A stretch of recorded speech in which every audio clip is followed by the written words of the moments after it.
నారాయణపేట జిల్లాలో సీఎం రేవంత్ రెడ్డి పర్యటనకు సన్నాహాలు.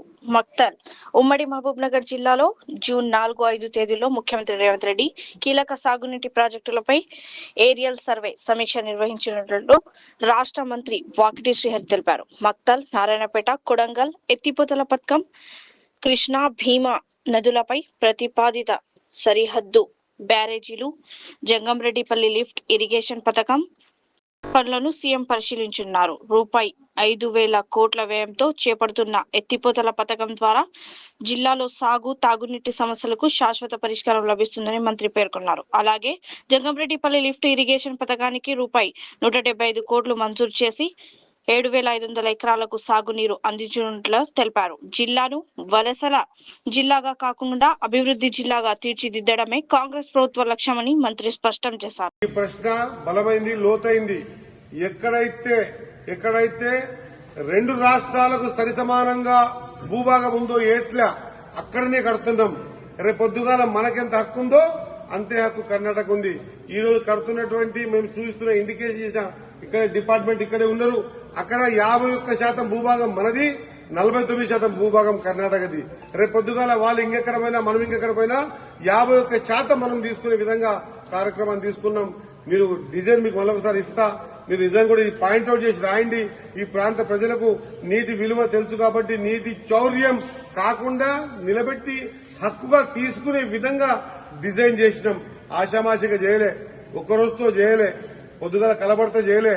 దీన్ని లోతైన అధ్యయనం చేసి ఎక్కడ కట్టడం వల్ల ఇరు రాష్ట్రాలకు సమాన హక్కులు దొరుకుతాయో అక్కడ కడుతున్నాం. కాబట్టి మీరు అడిగినటువంటి మంచి ప్రశ్న కూడా సమాధానం కావాల్సి మళ్ళీ ఇప్పుడు మ్యాప్ లో కూడా చూపిస్తా. ఇంతకుముందు కరెంట్ లేనప్పుడు చూపించినా ఇప్పుడు కరెంట్ ఉన్నప్పుడు చూపెట్టేప్పుడు చూపిస్తా.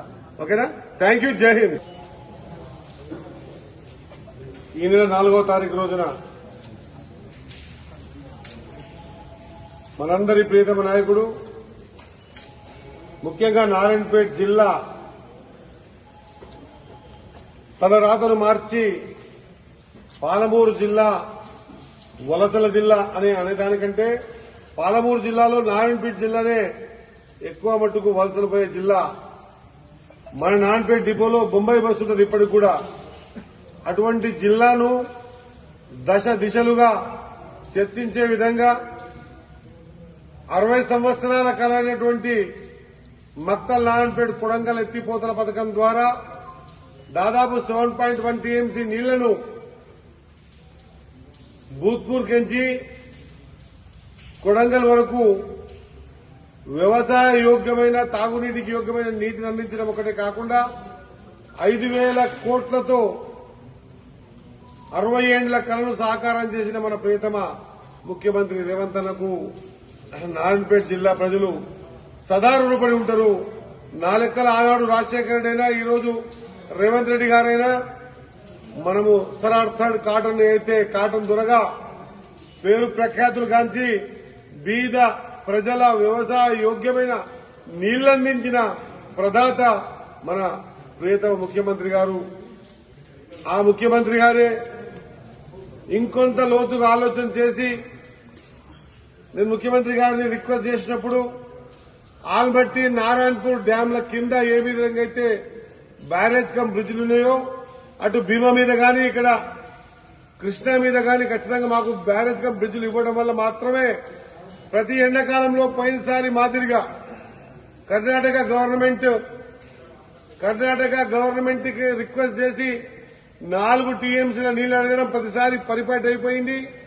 దాంట్లో 2 టీఎంసీల నీళ్లు వాళ్ళు ఇవ్వడం, ఆ 2 టీఎంసీల నీళ్లలో ఎండాకాలంలో 1 టీఎంసీ నీళ్లు ఏరు దాగితే 1 టీఎంసీ నీళ్లు మనం తాగే నీళ్ళకి పనికొచ్చే పరిస్థితి గతంలో మనం చూశాం. దీనిని దృష్టిలో పెట్టుకుని మరి కర్ణాటక తర్వాత మన తెలంగాణను తాకే మన కృష్ణా మండలంలో కృష్ణమ్మ ప్రవహించి మరి జూరాల వరకు పడుతుంటే కూడా మధ్యలో ఒక బ్యారేజ్ కమ్ బ్రిడ్జ్ లేదన్నా, అదే మాదిరిగా పోయినసారి కృష్ణా నది కంటే భీమా నది నీళ్లే ముందొచ్చాయి కాబట్టి భీమా మీద కూడా కాడ్లూరు తర్వాత ఎక్కడ కూడా బ్యారేజ్ కమ్ బ్రిడ్జ్ లేక వ్యవసాయ తాగునీరుకు యోగ్యమైనటువంటి భూములు ఉన్నా కూడా, గ్రామాలున్నా కూడా పరిస్థితి ఈ అగమ్య గోచరంగా ఉందన్న. దానికి తోడు గత 10 సంవత్సరాలు దరిద్రమైన ఆలోచన వచ్చి ఈ 12 కిలోమీటర్ల దూరంలో ఉన్నటువంటి పశుపాలకాడ నుంచి వచ్చే నీళ్లని ఆ నీళ్లకి ఇక్కడ ఇస్తే కాంట్రాక్టర్లకు పనులు దొరకవని ఆ నీళ్లని కిందికి పంపించి జూరాలకెంచి శ్రీశైలం పంపించి శ్రీశైలం వెనుక ఉన్న ఏలూరుకెంచి 7 టీఎంసీల నీళ్లు ఆగే ఒక ప్రణాళికని మనం ఏర్పాటు చేసుకున్నాం. భగవంతుని ఆశీర్వాదం వాళ్ళ ఇది కంప్లీట్ కావాలని కోరుకుంటున్నా. ఈ కార్యక్రమానికి already Karnataka government green signal ఇచ్చింది, మన గవర్నమెంట్ కూడా గ్రీన్ సిగ్నల్ ఇచ్చింది. రేపు ఏరియల్ సర్వే అయిన తర్వాత దీని మీద ఒకసారి రివ్యూ తీసుకుని ఈ కార్యక్రమాన్ని ముందుకు తీసుకుపోవాలనే ఆలోచన వచ్చింది. మా మాట నమ్మి మా మాట విని మా కోరిక మన్నించే ప్రయత్నం చేస్తున్న ముఖ్యమంత్రి గారికి, అదే మాదిరిగా నీటిపారుదల శాఖ మంత్రి ఉత్తమ్ కుమార్ రెడ్డి గారికి, అదే మాదిరిగా కర్ణాటక గత ముఖ్యమంత్రి గారికి, రేపు కాబోయే ముఖ్యమంత్రి గారికి, అదే మాదిరిగా భూసునాథ్ గారికి నేను ఉద్యోగపూర్వక ధన్యవాదాలు తెలియజేస్తా ఉన్నా. నేను కోరుతా ఉన్నా ఈ కొల్పూరు కొరతికొండ మధ్యలో కడుతున్నటువంటి ఆ బ్రిడ్జ్ పైభాగంలో ఉన్నటువంటి ప్రతి గ్రామ రైతులందరూ కూడా ఈ కార్యక్రమాన్ని స్వాగతం తెలుపవలసిందిగా కోరుతా ఉన్నా. ఎక్కడెక్కడైతే బ్రిడ్జ్ నిర్మాణాలు అయితే అక్కడే ఇండియన్ ఫ్లాగ్స్ ని మనము కిందికెంచి మనము ఇండికేట్ చేస్తే ఇక్కడ బ్రిడ్జ్ నిర్మాణం అవుతుంది, పైకి చూసిన వాళ్ళకి అర్థమవుతుంది. కాబట్టి ఆ కార్యక్రమాన్ని తీసుకున్నాం. ఈ కార్యక్రమానికి కలెక్టర్ గారు, ఎస్పీ గారు, మిగతా డిపార్ట్మెంట్స్ అన్ని కూడా పూర్తి స్థాయిలో పనిచేస్తా ఉన్నాయి. ఈ కార్యక్రమాన్ని డిపార్ట్మెంట్ పరంగా వీళ్లు అండ్ ఈ కార్యక్రమాన్ని మనకి ఇచ్చినందుకు మనము ముఖ్యమంత్రి గారు వస్తున్నారు కాబట్టి ఈ కార్యక్రమాన్ని జయప్రదం చేయాల్సిందిగా మన ఇక్కడ రైతాంగాన్ని కోరుకుంటున్నాం. మనకు ప్రదాత ఉన్నాడు. ఈ ప్రాంత రైతుల కష్టాలని ఆలోచన చేసే వ్యక్తి ముఖ్యమంత్రిగా ఉన్నారు. ఈ ప్రాంతం గురించి గతంలో ఇన్ఛార్జ్ మంత్రిగా చేసినటువంటి ఉత్తమ్ కుమార్ రెడ్డి గారు ఇన్ఛార్జ్ ఇప్పుడు ఇరిగేషన్ మంత్రిగా ఉన్నారు. మరి వాళ్ళు ఉన్నారు కాబట్టే మనము ప్రభుత్వం రాగానే 2 నుంచి 3 ఏళ్ల లోపే 18 ఏళ్లకించి పలగొట్టని బండను సంగమండల బండను పలగొట్టి మనం నిలిచే కార్యక్రమాన్ని చేశాం. ఇప్పుడు కూడా అది ముంపు గ్రామాల విషయం కావచ్చు, అనుగొండ అంకేనపల్లి దాదనపల్లి కావచ్చు, ఈ వాళ్ళ కాంగ్రెస్ గవర్నమెంట్ లో ఆ రోజు జీవో ఇచ్చినటువంటి 210 జీవో ఫెయిల్ అయితే ఆ జీవో బీఆర్ఎస్ గవర్నమెంట్ లో క్లోజ్ చేస్తే ఆ జీవోను కూడా మళ్ళా ఓపెన్ చేయండి అని చెప్పేసి మొన్ననే కలెక్టర్ గారికి ఉత్తర్వులు వచ్చినాయి. ఈ 2 గ్రామ ప్రజలందరూ కూడా వారి వారి గ్రామ సభలు ఏర్పాటు చేసుకుని ఎన్ని ఇండ్లు మునుగుతా ఉన్నాయి, ఎన్ని ఇండ్లు నష్టపోతా ఉన్నాయి, ఎవరెవరికి ఇండ్లు కావాలి, రిహాబిలిటేషన్ సెంటర్ ఎక్కడ ఏర్పాటు చేయాలనే కార్యక్రమం మీద సమగ్ర విచారణ ఏర్పాటు చేసి నివేదిక అందించండి అని చెప్పేసి కలెక్టర్ గారికి కూడా పత్రం వచ్చింది. కాబట్టి ఈ 2 ఊర్లు, ఈ బండ, ఈ ముంపు గ్రామాలైన అనుగొండ అంగనపల్లి దాదనపల్లి సంబంధించినటువంటి ఊర్లని షిఫ్ట్ చేసే విధానం ఇంత త్వరితగతిన 100 కోట్ల రూపాయలు ఆ 3 గ్రామాలకు ఇచ్చి ఈ రోజు షిఫ్ట్ చేయడం అంటే ఇది ఆషామాషి కాదు. కాబట్టి ప్రజలు విఘ్నులు, యువత కూడా విఘ్నులు. ఈ కార్యక్రమాన్ని మీరు ఖచ్చితంగా జయప్రదం చేయాలి. రైతులను కాపాడుకునే ప్రభుత్వం ఇంకా విషయాలు చెప్పేవాడు చాలా ఉన్నాయి. కాబట్టి ఇది కన్క్లూడ్ చేస్తూ ఈ 4 తారీఖు రోజు ముఖ్యమంత్రి గారు వచ్చేటువంటి ఈ కార్యక్రమాన్ని ఎక్కడెక్కడ బ్రిడ్జిలు కావాలనో అక్కడ ప్రజలందరూ కూడా పెద్ద ఎత్తున తరలి ఆ ఇండికేషన్ చేసి ఆ ప్రాంతాన్ని మనం నిర్మాణం చేసుకుని రైతులందరూ కూడా సుభిక్షంగా బ్రతికే విధంగా కార్యక్రమాన్ని తీసుకున్నాం. కాబట్టి ఈ కార్యక్రమాన్ని జయప్రదం చేయవలసిందిగా మండల ప్రజల్ని, నియోజకవర్గ ప్రజల్ని కోరుతా ఉన్నాం. ధన్యవాదాలు. Thank you. జై హింద్. అక్కడ నుంచి జచ్చల పోసి, అక్కడ నుంచి పాలమూరు పోసి, అక్కడ నుంచి మన్నెకొండకు పోసి, ఆ నుంచి మరికెల్ దాకా తీసుకొచ్చి ఒక మరికెల్ దిక్కు ఒక పైప్ లైన్, మక్తల్ దిక్కు ఒక పైప్ లైన్ ఇవ్వడం వల్ల 100 కిలోమీటర్లు ఉన్నటువంటి ఆ పైప్ లైన్ ఎక్కడ కూడా చిన్న బొక్కబడ్డ 10 రోజులు మక్తల్ నియోజకవర్గం కానీ, నాన్పేట నియోజకవర్గం కానీ తాగునీటి పరిస్థితికి కటకటలాడే దుస్థితిని గతంలో 2000లో సత్యసాయిబాబా గారు ఈ ప్రాంతం మీద దయదలిచి 74 గ్రామాలకు ఎల్ఎన్టీతో ముడిపడి ఆయన నీళ్లిచ్చే సందర్భం చూశాం. 20 సంవత్సరాలు నీళ్లు మంచిగా తాగాం. పోయిన టర్మ్లో 2020లో దాన్ని మెగావాళ్లకిచ్చి ఆ తర్వాత 22లో ఆ స్కీమ్ నే క్లోజ్ చేసి ఈ రోజు దాన్ని దమ్మి కొట్టి ఈ ఏలూరుకి నీళ్లిస్తే ఈ ప్రాంత ప్రజలు ఎంత ఇబ్బంది పడుతున్నారో ఒకసారి ఆలోచన చేయాలి. అలాంటి ఆలోచన మా ముఖ్యమంత్రి మా ప్రభుత్వం చేయలే.